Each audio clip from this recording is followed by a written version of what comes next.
Hi there, Gian here.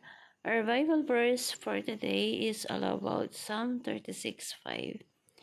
Your love, Lord, reaches for the heaven, to the heaven. Your faithfulness to the skies.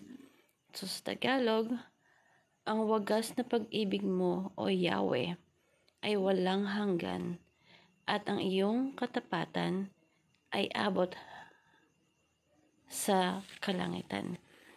Yung verse po na to, yung sumulat po na itong talata po na to, kino-compare niya si God at yung sangkatauhan. Yung tao kasi, punong-puno tayo ng kasamaan. Pero yung Diyos natin, perfect. Yung Diyos, yung pag-ibig niya, sobrang wagas na abot hanggang kalangitan.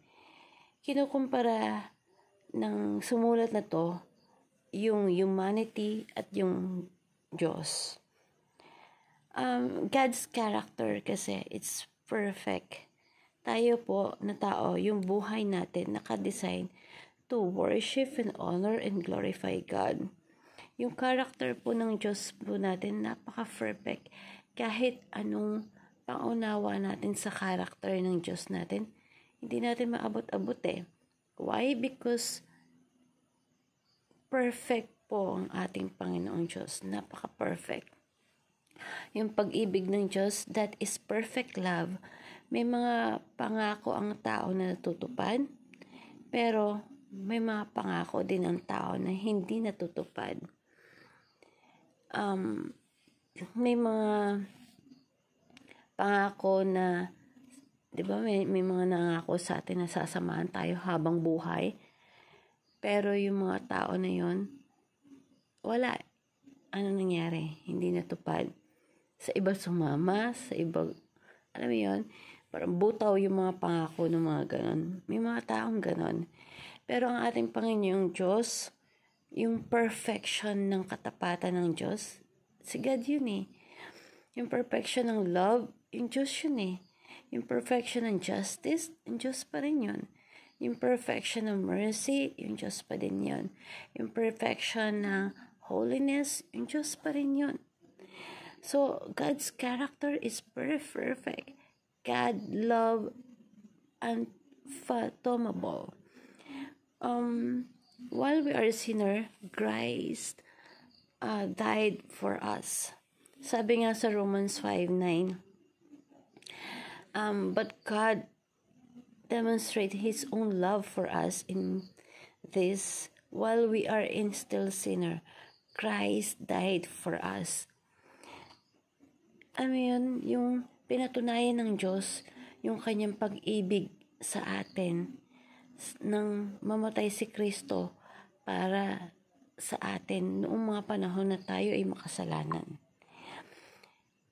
Hindi mo masukat, hindi mo maarok yung ganung pag-ibig. 'Di ba? Tayo kapag kinagat tayo ng lamok, ang tendency papatayin natin kasi nga nasaktan tayo. Pero yung Diyos, kahit na na-offend natin yung Panginoong Diyos, pwede naman niya tayong wasakin eh. Pwede naman niya tayo i-wash out na lang lahat-lahat. Pero hindi niya ginawa yun.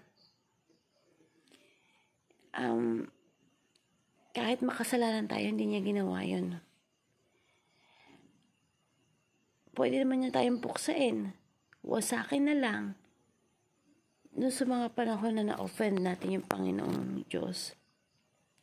Pero ang ginawa niya, ipinadala niya pa yung nag-iisa niyang anak para mapatunayan yung pag-ibig niya sa ating lahat ay wagas. Para mapatunayan ng Panginoong Diyos yung pagmamahal niya sa atin.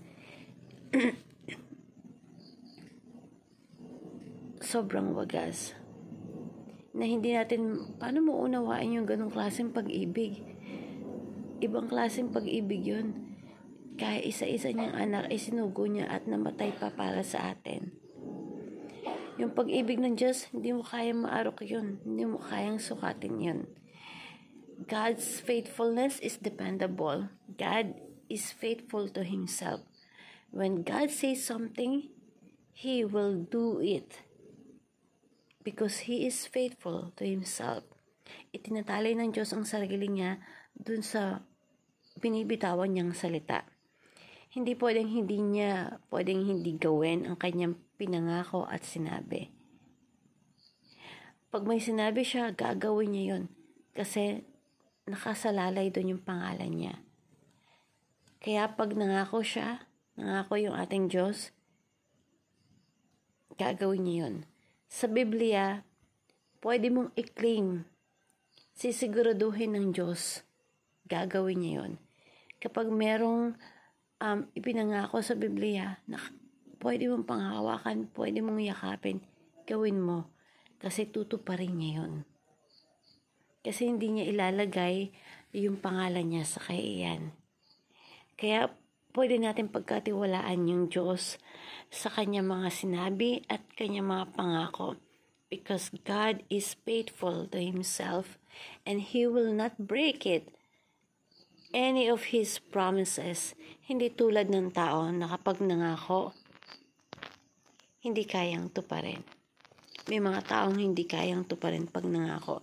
Pero ang Diyos, pag nangako, tutuparin yun. Live a life of worship. Lord, thank you kasi ang tindi ng pag-ibig mo sa amin na hindi namin maarok yung pagmamahal na ibinigay mo. That's why I honor you, we honor you.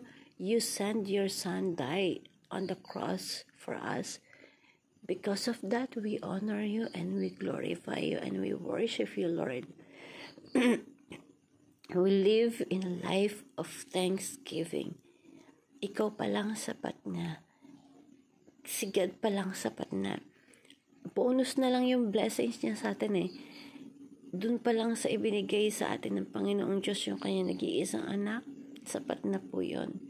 We have to live a life of worship. Live a life of being obedience. Tayo po ay umiibig sa Diyos at kapag ikaw ay umiibig sa Diyos, ikaw ay handang sumunod sa Kanya. So, ngayon pa lang isipin mo, how does the character of our God change your life right now? Hope this Bible verse will help you. Thank you everyone and God bless.